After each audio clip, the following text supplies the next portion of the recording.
Hey there, and welcome back to the Sugar Treatment, where we bake and heal together. You'll notice that we're in a new location today. We're not in the kitchen, we're on the couch. Chilling on the couch with our tea. With our tea, with our cute little You're not showing cups. look at A and S. We are here enjoying a couple of these delicious Reese's treats that I made for Sean yesterday. And if you haven't already, check out my TikTok. We might put it here on the video. You're gonna put it over here? Yeah. Can we put it over your face? Sure. Let's put it over your face. This is all there is left. This is it.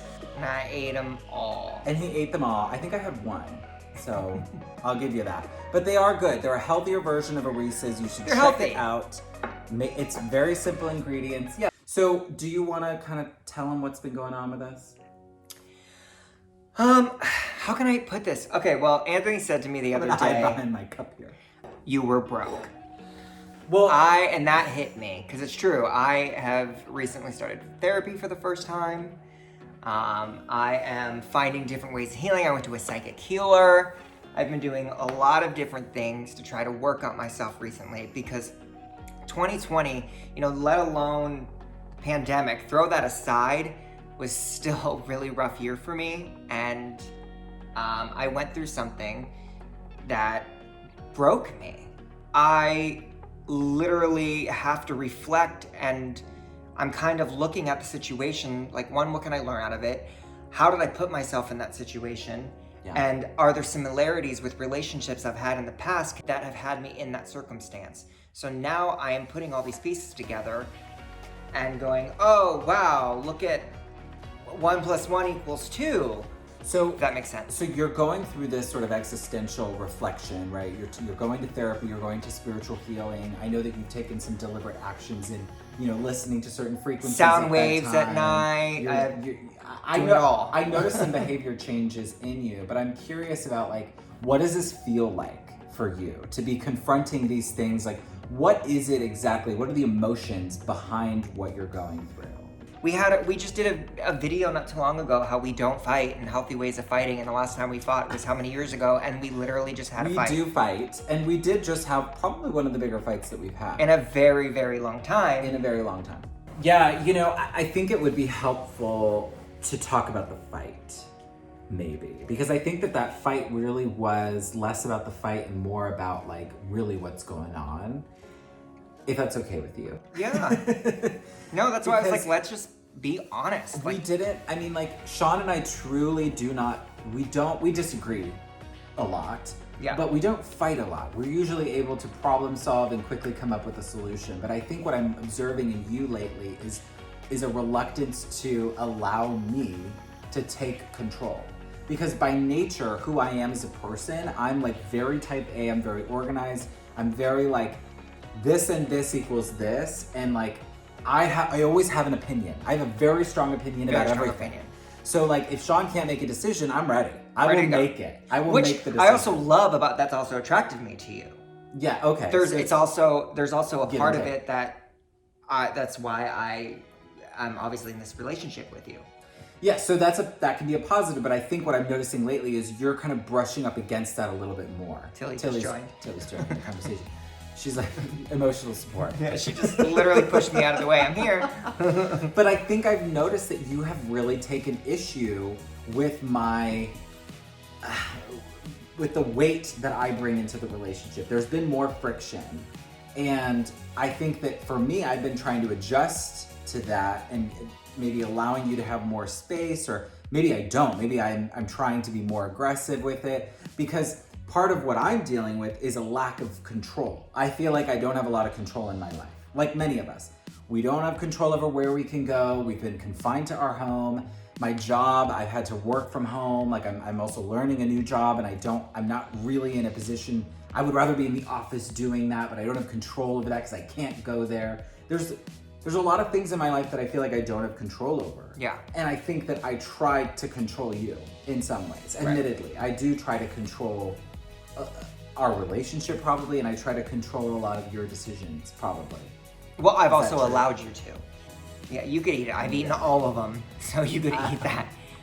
I am right now finally coming to a place where I'm like, no, stand up and change the cycle, like I said, and unfortunately, you are also getting a little bit of that whiplash, so it causes some friction of, okay, no, I'm making decisions now. No, I'm going to be doing this. I'm not going to let someone run me over. And I'm not going to let, you know, me feel bad because I had to say no.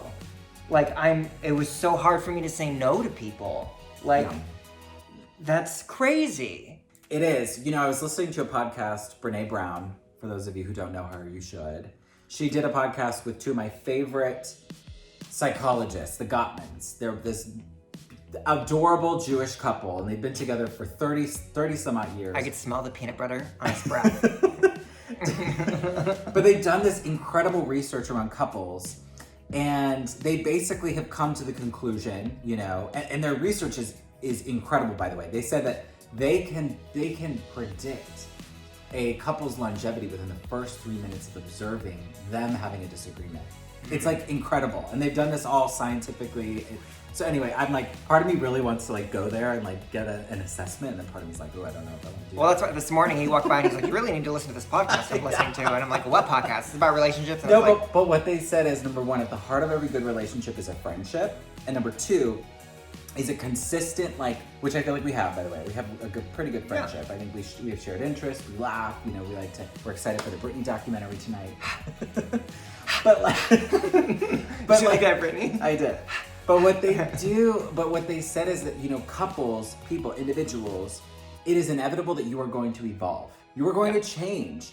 And unless you are engaged with one another on a consistent basis and checking in and saying, hey, how you doing? You know, like, how's your day?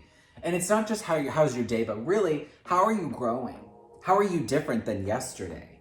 So that as a couple, you're not diverging, right? You're converging. You're growing together. You're keeping in touch and saying, oh, okay, I get it. You're going that direction. And right now, I think that's what we're doing. We're sort of turning. Our relationship is taking a turn, and my role is changing. And I'm uncomfortable with it, I'll be honest with you. It doesn't help that in that fight that we had, I think that I raised my voice at you and told you that you were responsible for the energy that you bring into the relationship. Started crying, and I kept going like, like, you know that when you're trying to hold it back, go, and then you talk a little bit, and then it starts tearing up, and you're like, don't, and then it's in your throat, and you're like, oh. You can cry in front of me. I mean, I don't emote that way, so maybe that's your reluctance to do so, because I don't. He doesn't I don't cry. I do cry, but I don't cry over. I get mad. You know, I was really angry, and I said to you, you know, you're responsible for the energy that you bring into this relationship. And there's a piece of me that believes that, and there's a piece of me that also doesn't. You know, because in the way that I used it in the context of that argument, I think it was unfair to you. So I apologize to you for using that.